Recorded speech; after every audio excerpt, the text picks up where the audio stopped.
The Square Ball Podcast.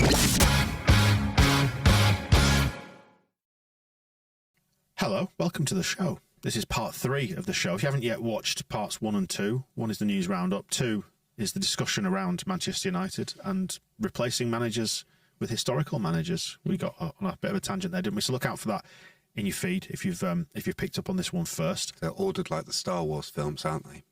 Dan, Michael and Moscow here for part 3. It's brought to you with Levi Solicitors. 10% discount on your legal fees. levisolicitors.co.uk/the square ball. Appointments from across the country. They can help you no matter where you are in the UK as well.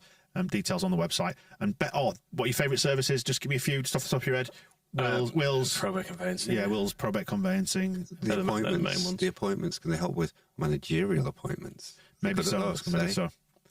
Part 3 of the show is where we do heroes and villains. So we'll do that now, shall we? First of all, Villain of the Week, the Ken Bates Villain of the Week Awards. We like to go through the candidates from a Leeds point of view, from an opposition point of view, third parties as well. Who have we got in the Leeds corner?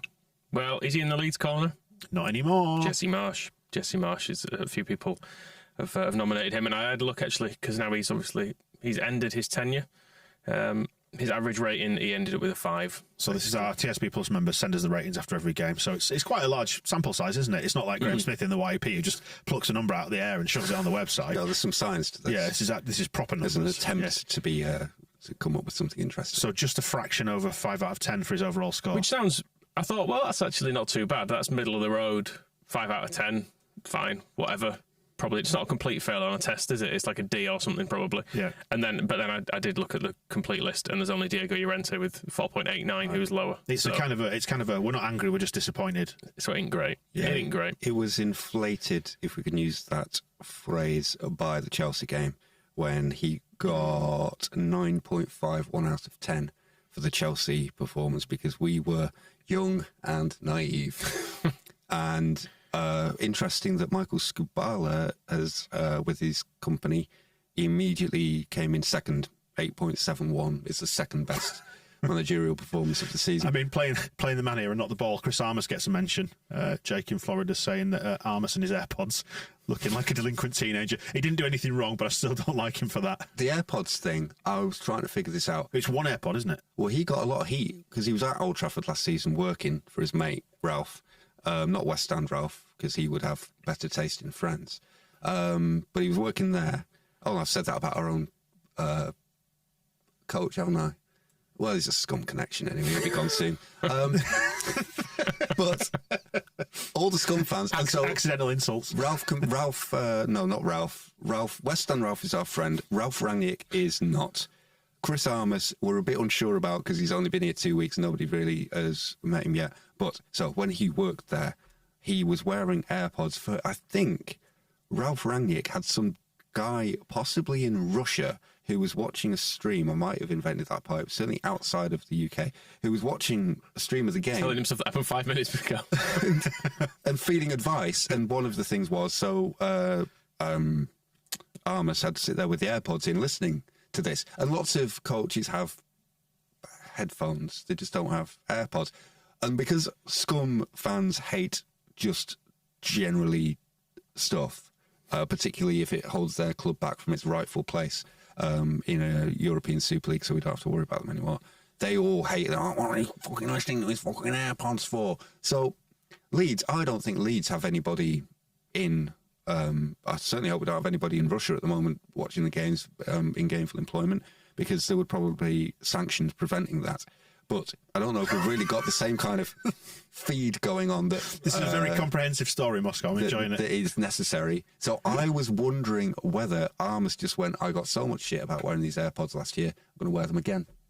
And just rile them all up, walking down the touchline in his Leeds United tracksuit with his Leeds United... Maybe because you can get...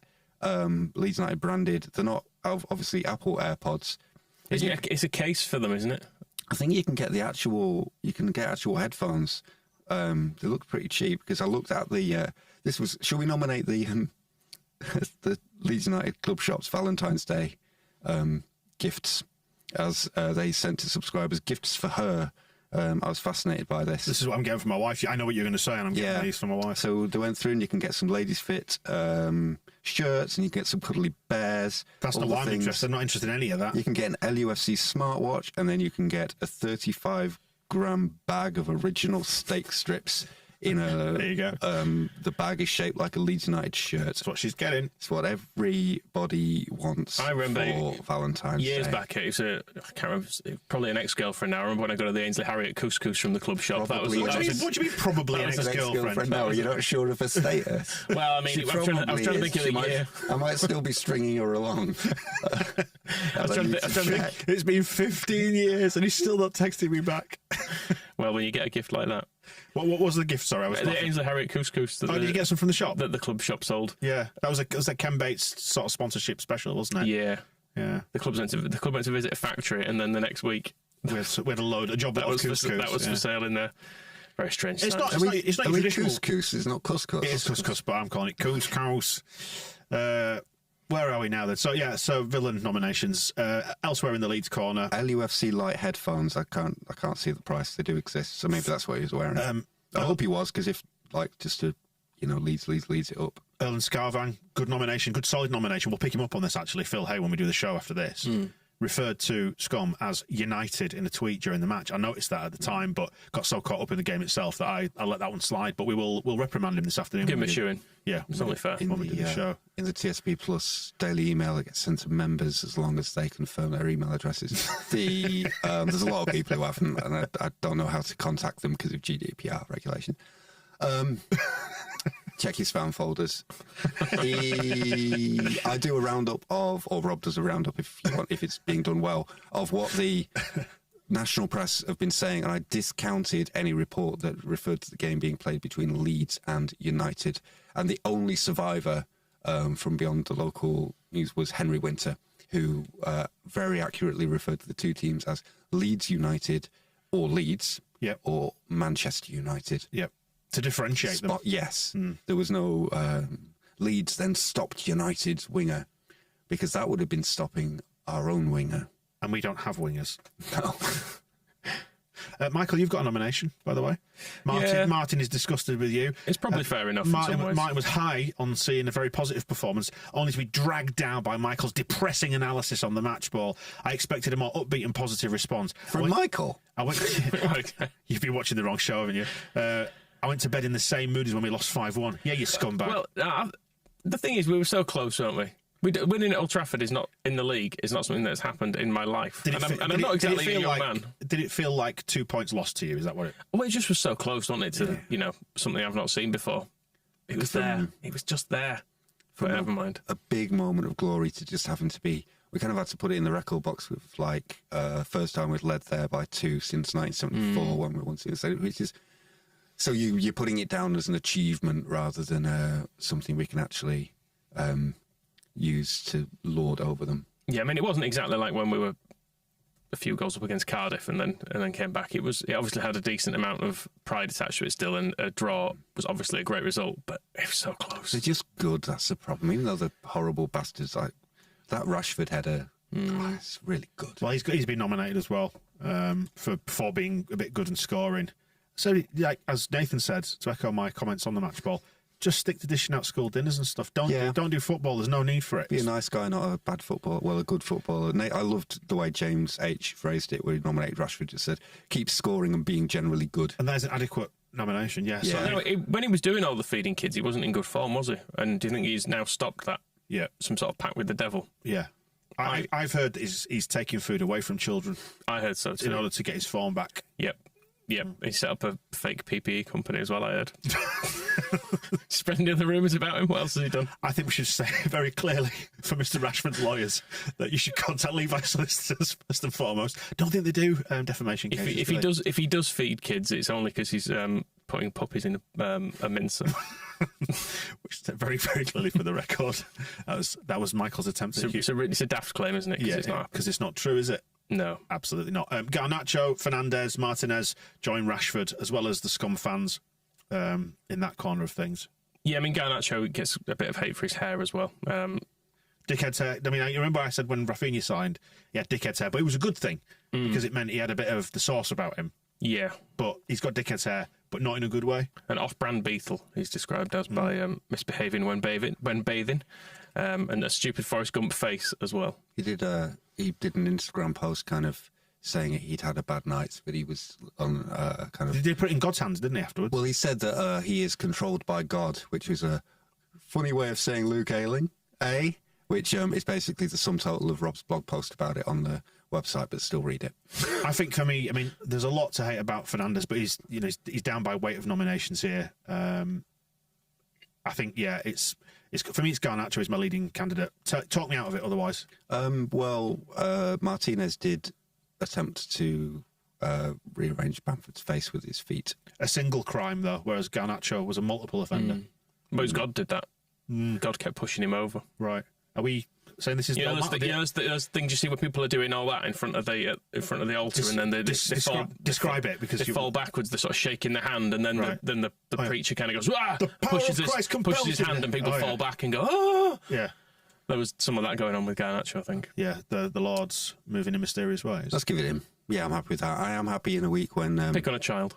Also, I mean, it would be traditional in the week when your... Which is what Rashford does. Manager has been sacked and the people who hired him are flapping around, unable to source a replacement despite their constant tweets that it's all in hand.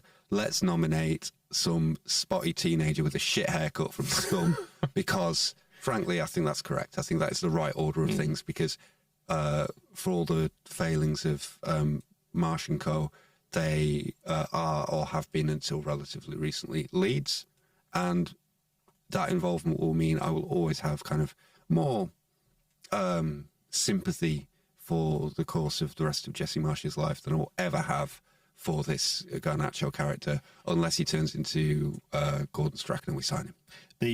As we move on to the Gaetano Brado Hero of the Week, talking of heroes and so on, Player of the Year is being scored, as we mentioned before. They're not the Willing Onto of the Year, as it's not quite quickly become. Not many high scores in here. Jesse Marsch got a season low of 0.83 out of 10. From the Forest game, this is. This was the Forest game, yeah, we should say. Yeah, we didn't put him up for... What did you rate him in Old Trafford? Poor Pascal was sub 3. I mean, Pascal, in fairness, he got 2.96, which, given his performance, was actually fairly generous. I think if Llorente had put this one in, he'd have been getting more of like a 1.2, I think. Yeah, so, only sort of Verba got above 6, and then, Wilf got man of the match for us. Just for comparison purposes, so that was Forest. Pascal Struijk got to 2.96. And at Old Trafford, where he went off the pitch unconscious, he got 6.05. That was Rashford as well. Yeah. Oh, yeah. Hates young Dutch Pirates. He should have been... so we got more than double the score for playing 15 minutes and getting knocked out. Well... Bless, he's had a tough few weeks, hasn't he? Scoob and the gang scored very high in the Scum game, 8.74 out of 10. Absolutely the same score as Wilf Nonto. And Scoobs was, in terms of the individual...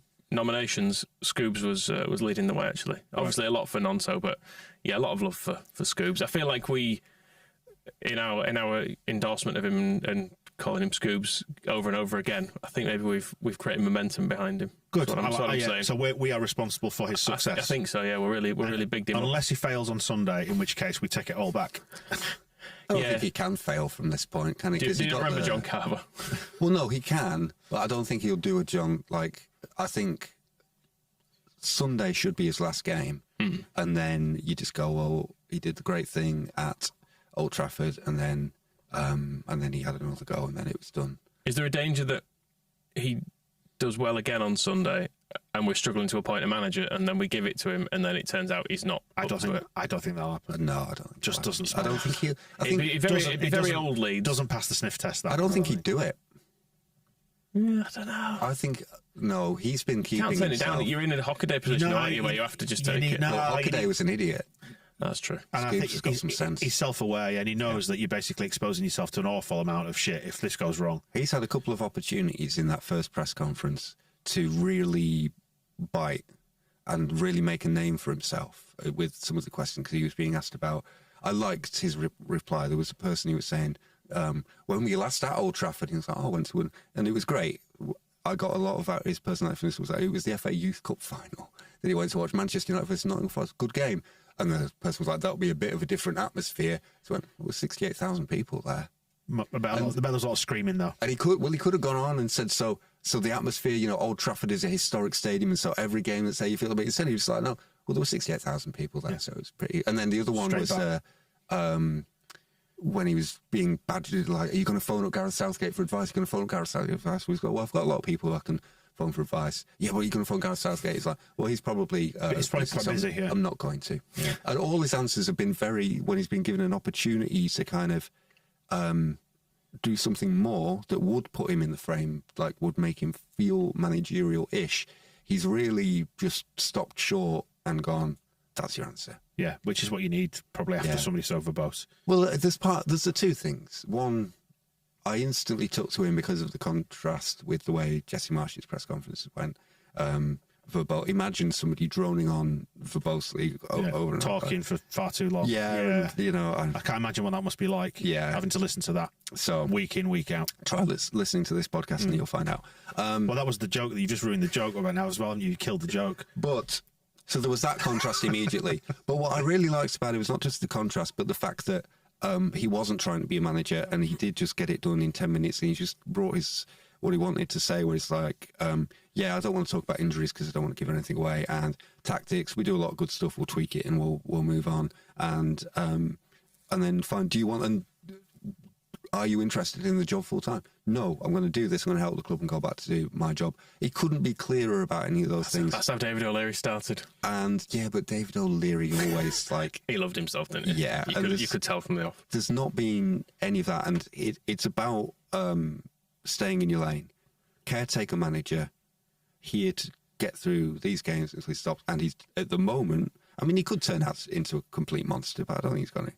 He seems to be just going like, right, I'm just going to do the caretaker manager things and not go out of that box. And that is perfect, because it's exactly what we needed is somebody just come in and do the job. He's leading the Hero of the Week candidacy by some distance. And he sorted the team out.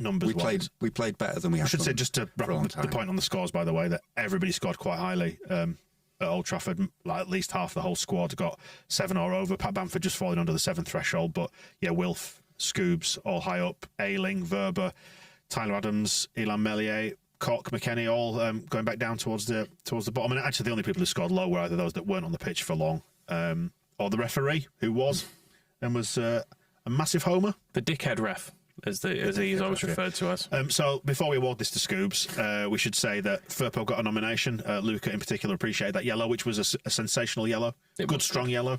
Ayling got a lot of nominations too. I think we can't gloss over his magnificent performance. Nominated by Morley Ryan as well. Some fine saves and helped us towards the draw despite having popped on wrists for the second goal. It was a bit unsighted, but it was a bit weak, wasn't it? Yeah, it was through a crowd. It was. I don't know. Willie he's still better than Lloris. Willie getting plenty of nominations for just being Willie. He's great. Willie, heart and soul of a lion, and not a bad larker, which is a bit of Yorkshire terminology for you there from Graham. Ayling for his good performances as well. How many times has Ayling been written off? I feel like he's been the last couple of seasons. It's like, well, he's come up. Will he be good enough for the Premier League? He was great, and then he had the injuries last year and was in and out and looked a bit over the hill. Then we buy a new right back, and you think, oh, this is him transitioning out of the team. And there he is, being our best defender again. Yeah. It's maybe the story will still be told of all of that team that came up, because is Dallas going to come back, and what will he be like? Cooper? No, Cooper gets the same sort of shit where it's like, oh, he's not good enough at this level. He's played 3 seasons in the Premier League now. Yeah. And maybe their times are coming to an end, but it doesn't mean it has to be like you have to have a hard border on it, do you? You can just say, right, that's it, you're done now. Yeah, and Ayling, because his contract ends at the end of the season, looks absolutely worth at least another year, because you don't not want to have. We maybe made that mistake with Brady and Alioski and Pablo all leaving at the same time, is you lose by not having a player like him around. And it's not just about cheerleader, nice guy, kind of codiness. He's a really maturity, good player. Yeah. Maturity, knowing what to do, having been through it before. Like, how many times has he had a shocking night at Nottingham? So the Forest game probably came as no surprise to him. And he dealt with it well then, and he dealt with this now. Captain does at Old Trafford, leader's performance, and he's just a good player. He just plays really well. He's good at football. Yeah, I mean, he did make a bit of a mistake for one of their goals, but also he was fantastic the rest of the time. So. Yeah, don't matter. And absolutely ran himself into the ground to the point where his legs were clearly failing him by the 90th minute. One of the reasons for the mistake did seem to be tiredness. He just couldn't get back, but it's whatever. As it was pointed out by, let me have a look where it is. It's Ryan who's saying he had 2 young wingers going at him for 90 minutes, and he kept going for it. And one of them's crying to God about it. Anyway, it's Scoobs, isn't it? Scoobs in the gang. Yeah, give it to Scoobs to the end of the season. Oh, no, just this week. James just said, give him the responsibility, short notice. There's all the stuff we've covered off in this show. Everybody, I think, seen it as a big kind of breath of fresh air. Yeah. He's guided us through this week really well. And best. Although we're saying this before he does his pre-scum press conference, or if he comes out, if he turns up drunk, like slagging off Radrick Sign, going, he should give me a fucking job. I've had a really difficult week. Scoobs, best Scoobs since Scuba Steve in Big Daddy? Not seen it. No? No. Adam Sandler movie, not a fan? No. Moscow. I mean, I imagine if he'd referenced someone called Steve in the 1920s. Yeah, he's the best Scoobs since Scoobs McGee from the 1930s comedy caper. Saying, it ain't half raining, man. I was going to say, set at a racetrack in New York, he's a bit more of a... what's the guy's name? He wrote Damon Runyon. He's got a Damon Runyon if you want to. Oh, this is a real reference. I thought you were making it up. Oh, no, I'm making it up, but it's the sort of thing that Damon Runyon would have made up. So I'm saying I'm like Damon Runyon. The Adam Sandler film Uncut Gems that's on Netflix. No. Which is not a typical Adam Sandler film. It's really, really unnerving and it's stressful. And I was going to say, it reminded me, if you could think of a movie equivalent to Jesse Marsch's Football, particularly the attacking phases of it, it's like Uncut Gems. It's just so, like, they're all talking over each other. It's so high-paced and urgent, and it's real. Anybody who's seen it will know what it's like. So there's your homework for the weekend. Maybe Saturday, because we don't have a game till Sunday. You could watch Uncut Gems and think about Jesse. Uncut Jams, as the kids call it. Do they? Yeah, there's a meme about whoever was in it describing it as Uncut Jams. They mispronounced it, and it was funny. Okay. That's all I know about it. I never see the actual thing. But I'll find out about the jokes and then assess from there. Well, I look forward to absolutely eviscerating Scoobs for us losing on Sunday. Scoobs out. And that wraps up the weekly show for this time. Then mugs at thesquareball.net and plenty more. I mean, you need something to drink out of. Don't lie and tell me you don't. Right. And if it has Tyler Roberts' face on it. The thing is, just like us boxing up a mug or a mag. If you are right. Let's wrap it up. We've gone on long enough. If you're right-handed, you see Pablo Hernandez, and then the other people see Tyler Roberts. So you feel great, and other people think you're cool. And if you're left-handed, then you see Tyler Roberts, and you think, what a sweetheart he is. And then other people think, why does Pablo Hernandez have that huge hoop earring like... the Street Fighter character? No. Pat Butcher? Yes. That's who I was Please, can we end this show now? That is it for the weekly show. We'll have a match ball coming up after the match, as seems to be tradition these days. We'll see you in a bit. The Square Ball Podcast.